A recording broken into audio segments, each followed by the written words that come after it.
Hello students, एक बार फिर से आपका स्वागत है हमारे यूट्यूब चैनल एम अचीवर में। आज हम बात करने वाले हैं क्लास 12th मैथमेटिक्स का चैप्टर लीनियर प्रोग्रामिंग का एक बहुत ही इम्पोर्टेंट क्वेश्चन। और अगर आप इस टाइप का क्वेश्चन को प्रैक्टिस कर लें तो आपका एग्जाम में क्वेश्चन नहीं छूटेगा। अगर आप इम्प्रूवमेंट या कंपार्टमेंट का एग्जाम देना चाहते हैं तो ये क्वेश्चन आपके लिए बहुत ही इम्पोर्टेंट होने वाला है। लेकिन एक बात हम जरूर बोलेंगे कि वीडियो को लास्ट तक एकदम कंप्लीट जरूर देखें, स्किप कर करके नहीं देखें, क्योंकि स्किप करके देखने से हो सकता है कि आपको जो बात सीखना चाहिए वो आप स्किप कर दें और क्वेश्चन सही से समझ में नहीं आए। तो आप वीडियो को कंप्लीट जरूर देखें, देखिए किस टाइप का क्वेश्चन हम आपको बता रहे हैं और इसको प्रैक्टिस करने क्यों बोल रहे हैं।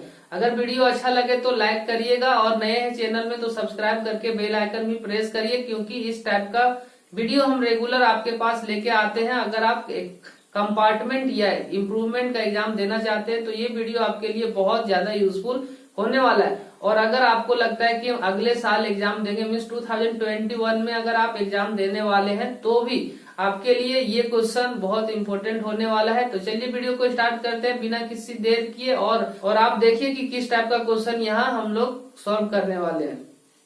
तो देखिए क्वेश्चन हम बोर्ड पे यहाँ लिख दिए हैं, find the minimize of z. यहाँ हो सकता है कि आपको मिनिमम वैल्यू लिखा हुआ रहे या फिर हो सकता है कभी कभी मैक्सिमम वैल्यू भी लिखा हुआ होता है। तो यहाँ जो लिखा हुआ है उसके हिसाब से हम लोग काम करते हैं।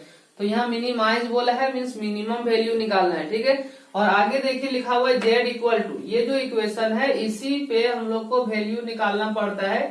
तो जेड इक्वल टू यहाँ गिवन है 3x + 5y। क्वेश्चन में यहाँ चेंज हो सकता है नंबर, ये जरूरी नहीं है कि जो हम यहाँ लिखे हैं वही होगा एग्जाम में या जो आप सोच रहे हैं वही होगा। तो यहाँ चेंज हो सकता है, आपको कॉन्सेप्ट सीखना है कि कैसे हम लोग इसको बनाते हैं। आगे लिखा हुआ है सब्जेक्ट टू कॉन्स्टेंट्स, देखिए -2x + y < > 4 है। सेकेंड में देखिए x + y < < 3। और थर्ड इक्वेशन, यहाँ तीन इक्वेशन दे दिया हुआ है, x - 2y < < 2।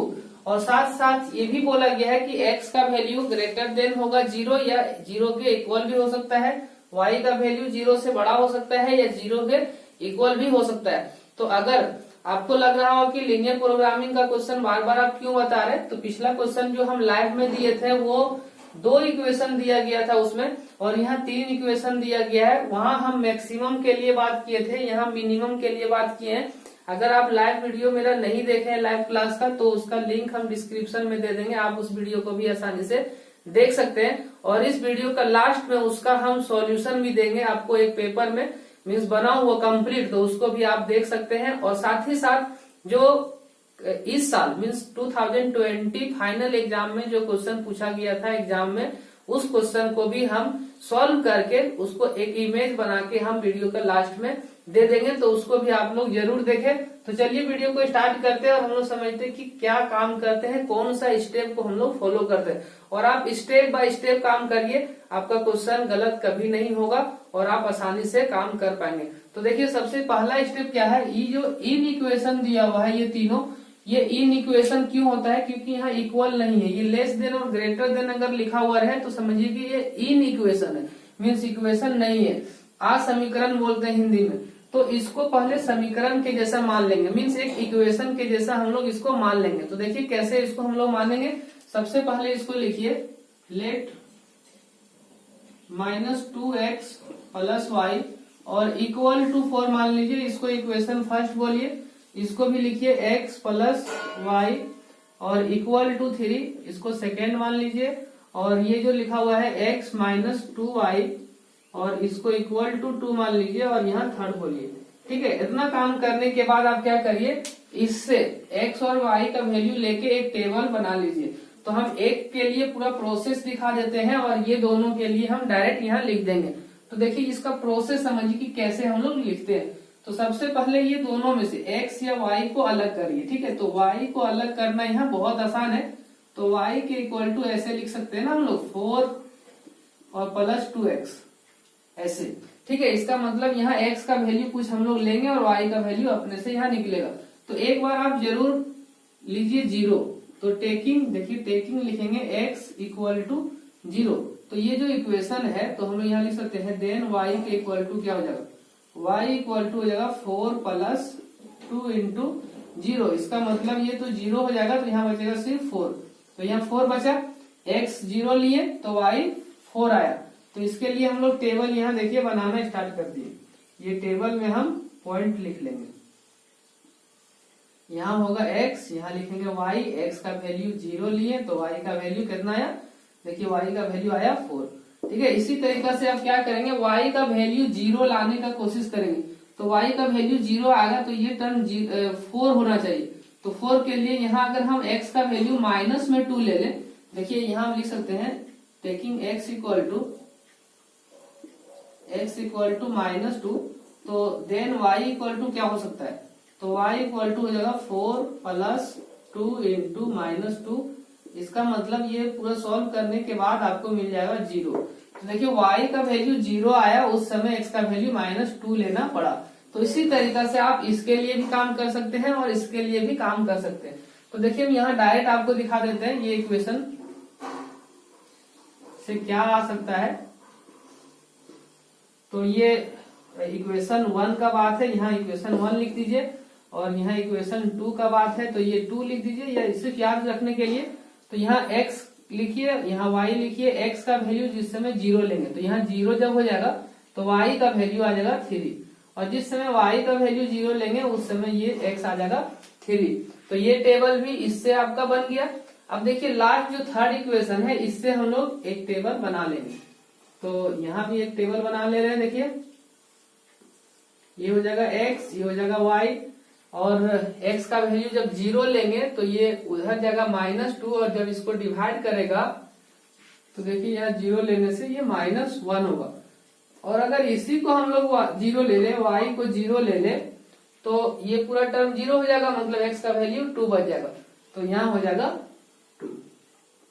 तो सबसे पहले यही काम करना है, आपको एक टेबल बना लेना है, जितना भी इन इक्वेशन दिया हुआ है उसको इक्वेशन मान के। तो यहाँ 1 2 3 दिया था, तो 1 2 3 यहाँ हम लोग बना लिए। अब क्या करना होगा आपको, अब एक ग्राफ ड्रॉ करना होगा। एक ग्राफ इसके लिए आपको खींचना होगा। तो सबसे पहले ग्राफ खींचने का तैयारी हम लोग करते हैं। तो इसके लिए हम क्या करते हैं, देखिए ये पॉइंट यहाँ से थोड़ा सा इसको हटा लेते हैं हम यहाँ से।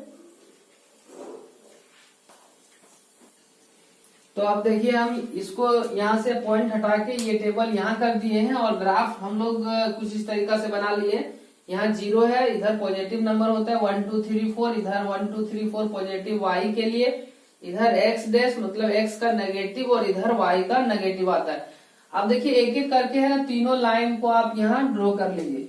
तो 0 और 4, देखिए 0 और 4 है, मतलब x का 0 y का 4, तो y में मिलेगा यहाँ मिल गया आपको 0 और 4। तो इसको अभी हम नेमिंग कर देते हैं। देखिए ये y यहाँ लिख के, ये पॉइंट A हो गया। चलिए हम यहीं से A करते हैं और इसका नेमिंग करते हैं 0 और 4। ठीक है, या आप नेमिंग बाद में भी कर सकते हैं, आप सिर्फ 0 4 लिखिए। ये 0 4 हो गया। यहाँ देखिए -2 और 0, तो -2 और 0 आपको यहाँ मिलेगा।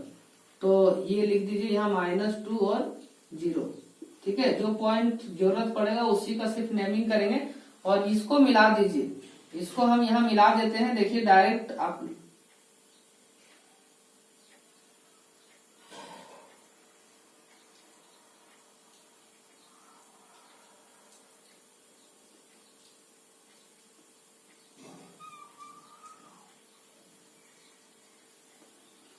लोग स्केल से इसको और साफ सुथरा मिला सकते हैं।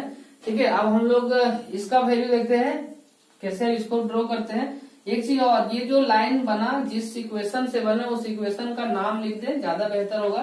तो इस इक्वेशन का नाम है -2x + y और लेस देन और इक्वल टू 4।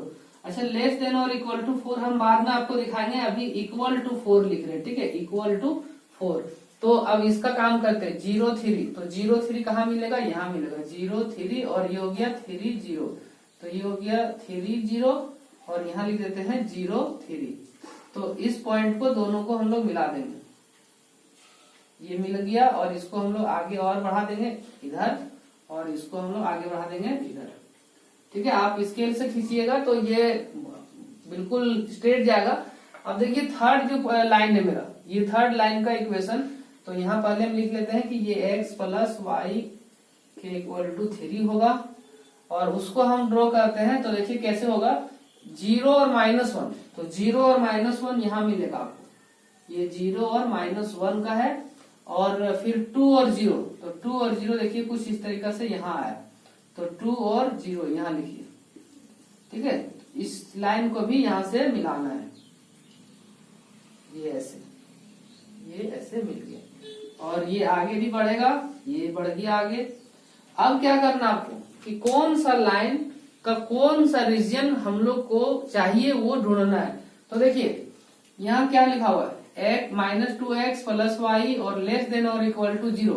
आपको एक चीज और हम बता दें, डायरेक्ट आप चेक कर सकते हैं, ये जो पूछ जिधर होता है ना, अगर पूछ इसके वेरिएबल के तरफ है तो समझिए वो ओरिजिन के तरफ जाएगा, और ये पूछ देखिए वेरिएबल की तरफ नहीं कांस्टेंट के तरफ है, तो ये ओरिजिन से दूर जाएगा, ठीक है। इस चीज से भी आप समझ सकते हैं, ये x और y वेरिएबल है, वेरिएबल की तरफ इसका मुंह किया हुआ, और पूछ जो इसका है वो कांस्टेंट की तरफ है, तो कांस्टेंट की तरफ अगर रहेगा तो वो ओरिजिन की तरफ नहीं आएगा, वो दूर भागेगा, ओरिजिन से दूर भागेगा। लेकिन ये x और y के तरफ अगर पूछ रहेगा तो वो जो ओरिजिन के तरफ लाइन जाएगा। तो अब यहाँ से देख सकते हैं x और y के तरफ अगर ये दिया है तो इसका मतलब जो ये लाइन है मेरा, यही लाइन -2x + y, वो ओरिजिन की तरफ जाएगा, मतलब ये इधर जाएगा, ठीक है, ये इधर जाएगा। ये बात आप समझ गए। आपको कहीं चेक करने की कोई जरूरत नहीं, 0 0 कैसे क्या लेते हैं उससे कोई मतलब नहीं। अगर ये x y की तरफ पूछे तो वो ओरिजिन की तरफ जाएगा, अगर x y से मतलब कांस्टेंट की तरफ है तो ओरिजिन से वो दूर भागेगा। तो अब ये देख लीजिए, ये जो लाइन है, मतलब इस लाइन का नाम क्या है, यहाँ हम लिख देते हैं x - 2y और इक्वल टू 2। तो ये जो लाइन है वो भी किधर है, ओरिजिन की तरफ जाएगा, हाँ ओरिजिन की तरफ। तो इसको भी आप ओरिजिन की तरफ दिखा दीजिए, ये ओरिजिन की तरफ जा रहा है, ठीक है। और एक थर्ड लाइन किधर है, ये x + y, देखिए x + y वो किधर जाएगा, ओरिजिन से दूर जाएगा, तो ओरिजिन से दूर ये हो गया इधर, ओरिजिन से दूर, ठीक है। तो अब क्या पता चल रहा है कि ये जो लाइन था वो इधर जा रहा है, ये इधर जा रहा है ना, और ये भी इधर जा रहा है, और ये लाइन इधर जा रहा है। तो जो कॉमन रीजन होगा, और x का वैल्यू देखिए, ये जो x y का वैल्यू है वो ऊपर जा रहा है, तो इसका मतलब ये जो कॉमन रीजन हुआ वो कहाँ से मिला, एक ये पॉइंट मिला, और एक ये पॉइंट मिला, और एक ये पॉइंट मिला, और इधर, मतलब यहाँ से जो रीजन है, आप चाहे तो इसको कलर कर सकते हैं। देखिए ये जो रीजन आपको दिख रहा है, वही रीजन में कहीं ना कहीं मैक्सिमम या मिनिमम का जो भी वैल्यू पता करने बोलेगा वो फाइंड होगा। तो आप कॉर्नर ढूंढ लीजिए, कहाँ है, एक कॉर्नर यहाँ है, एक कॉर्नर यहाँ 2 हो गया, और एक कॉर्नर यहाँ हो गया 3 हो गया।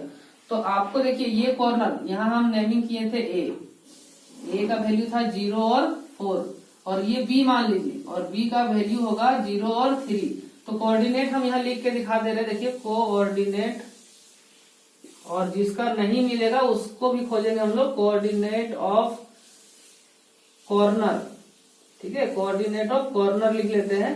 तो ए का कोऑर्डिनेट जो है वो देखिए 0 और 4 है, तो यहाँ 0 और 4 लिख लीजिए, और कॉमा बी का जो वैल्यू आया है वो 0 और 3 है, तो 0 और 3 लिख लीजिए, और इसका नेमिंग करिए सी, और सी का कोऑर्डिनेट नहीं पता है, तो सी का कोऑर्डिनेट नहीं पता है, तो इस कोऑर्डिनेट को हम लोग पता कर सकते हैं। कैसे, ये जो लाइन और ये लाइन, मतलब x + y = 3 और x - 2y = 2, ये दोनों लाइन जहां इंटरसेक्ट किया है उसी का जो पॉइंट है वो C है। तो ये दोनों से हम लोग इस पॉइंट का कोऑर्डिनेट निकाल सकते हैं। कैसे, देखिए x + y = यहाँ 3 लिखिए, और x - 2y और इक्वल टू 2 लिखिए। ये दोनों इक्वेशन को सॉल्व कर दीजिए, और यहाँ से आपको x और y निकल जाएगा। तो चलिए हम यहाँ सब्ट्रैक्ट कर देते हैं, तो ये सब्ट्रैक्ट करेंगे माइनस हो जाएगा, ये प्लस हो जाएगा, ये माइनस हो जाएगा, तो आपको ये टर्म खत्म हो जाएगा, यहाँ बचेगा 3y और यहाँ हो जाएगा 1। तो y का वैल्यू देखिए यहाँ से निकल जाएगा 1/3। तो 1/3 अगर y का वैल्यू निकलेगा तो x का वैल्यू कितना निकलेगा यही दिखा देते हैं। ये y का वैल्यू इसमें या इसमें किसी में पुट कर सकते हैं। तो x + y का वैल्यू 1/3 के इक्वल टू यहाँ 3 होगा, और x का वैल्यू जब निकालेंगे तो 3 में माइनस हो जाएगा 1/3। इसका मतलब ये एलसीएम 3 होगा तो 9 माइनस 1 होगा। इसका मतलब 8/3 होगा। तो देखिए ये 8/3 आ गया x का वैल्यू। तो पहले हम x का वैल्यू लिखते हैं 8/3 और y का वैल्यू आया 1/3। तो इस तरीका से c का भी वैल्यू आपके पास आ गया, a b c तीनों का वैल्यू आ गया। ये चीज आप चाहे तो रफ में भी कर सकते हैं या वहीं बगल में भी आप कर सकते हैं। तो ये वैल्यू निकल गया, a b c का कोऑर्डिनेट निकल गया। अब क्या काम करना है, लास्ट स्टेप अब बचा हुआ है कि a का वैल्यू से चेक करना है इसमें, b का वैल्यू से चेक करना है इसमें और c का वैल्यू से चेक करना है इसमें। तीनों का वैल्यू जब पुट करेंगे जो सबसे कम वैल्यू देगा, जो सबसे छोटा वैल्यू दिखेगा वो हो गया मिनिमम। और इसी क्वेश्चन में अगर आता है फाइंड द मैक्सिमम वैल्यू, तो जो सबसे ज्यादा होता है वो हो जाता है आपका मैक्सिमम। ठीक है, तो अब यहाँ हम लोग चेक करेंगे एक एक करके। तो यही हम चेक कर देते हैं इसको मिटा के। ठीक है, तो देखिए ये सब हम इरेज कर दिए हैं क्योंकि उसका कोई जरूरत नहीं था। अब यहाँ हम लिखते हैं, आप उसके नीचे लिखें वैल्यू ऑफ जेड, कहाँ पर, एट ए, और ए का वैल्यू क्या है 0 और 4। तो यहाँ चेक करेंगे, यहाँ हम लोग वैल्यू पुट करेंगे तो जेड के इक्वल टू लिखेंगे 3 इंटू 0 प्लस 5 इंटू 4। तो ये तो 0 हो जाएगा, 3 इंटू 0 0 हो जाएगा और ये 5 इंटू 4 मतलब 20। तो यहाँ 20 आ गया। अब हम लोग वैल्यू ऑफ एक बार लिखेंगे, value of Z at b, और बी का वैल्यू है देखिए 0 और 3। तो आपको पता होगा ये फिर से 0 हो जाएगा और यहाँ 5 3 जा, अगर हम लोग 3 से मल्टीप्लाई करेंगे तो 15 होगा। तो ये 15 हो गया। अब हम लोग निकाल लेंगे value of Z at C equal to, और सी का वैल्यू है देखिए 8/3 और 1/3। तो इससे हम लोग सॉल्व कर लेते हैं, कितना होगा देख लेते हैं। तो ये होगा, यहाँ लिख देते हैं नीचे देखिए जेड के इक्वल टू 3 इंटू, यहाँ होगा x का वैल्यू 8/3, तो यहाँ 8/3 लिखते हैं और प्लस यहाँ 5 और इंटू, देखिए यहाँ इंटू लिखेंगे और क्या होगा 3 1 का ये हो गया 1/3। तो ये दोनों खत्म हो जाएगा। अब यहाँ बचा क्या, 8 बचा और यहाँ बचा, इसका एलसीएम ले लेंगे तो 8 प्लस ये हो गया, तो यहाँ हो गया 8 और ये हो गया 5/3। तो देखिए इसको कैसे ऐड करेंगे, हम आपको एक तरीका बता दे रहे हैं। ये 8 है और ये देखिए 1 से थोड़ा सा ज्यादा है ना। तो ये 9 होल 8 3 से डिवाइड करने से 2 रिमाइंडर आएगा तो 2 ऊपर हो जाएगा और 3। तो ये 9 होल 2/3 आया। तो 9 होल 2/3 मतलब 9 से थोड़ा सा ज्यादा, 10 नहीं हो पाया। तो यहाँ 9 हुआ, यहाँ देखिए 15 हुआ और यहाँ 20 हुआ। तो ये तीनों में से सबसे छोटा वैल्यू हुआ ये 9 होल 2/3। तो यही हो गया आपका आंसर। तो यहाँ आप लिख सकते हैं hence minimum value, hence minimize of, यहाँ मिनिमाइज लिखिए, मिनिमाइज ऑफ जेड 8 कौन सा पॉइंट पे हुआ, सी पॉइंट पे हुआ। तो पॉइंट का नाम लिख दीजिए 8/3, 1/3 इक्वल टू, कितना आंसर आया 9 होल 2/3। तो यही हो गया आपका आंसर। तो ऐसे ही आपको बनाना है और भी ज्यादा प्रैक्टिस करना है। हम जो आपको बोले कि पेपर का दे देंगे, ये देखिए हम पेपर का भी दे दे रहे हैं। आप लोग इस टाइप का क्वेश्चन को प्रैक्टिस करिए बहुत ज्यादा और एग्जाम में बहुत अच्छा मार्क्स लाइए। Thank you for watching this video. Video अच्छा लगे तो लाइक जरूर करिएगा।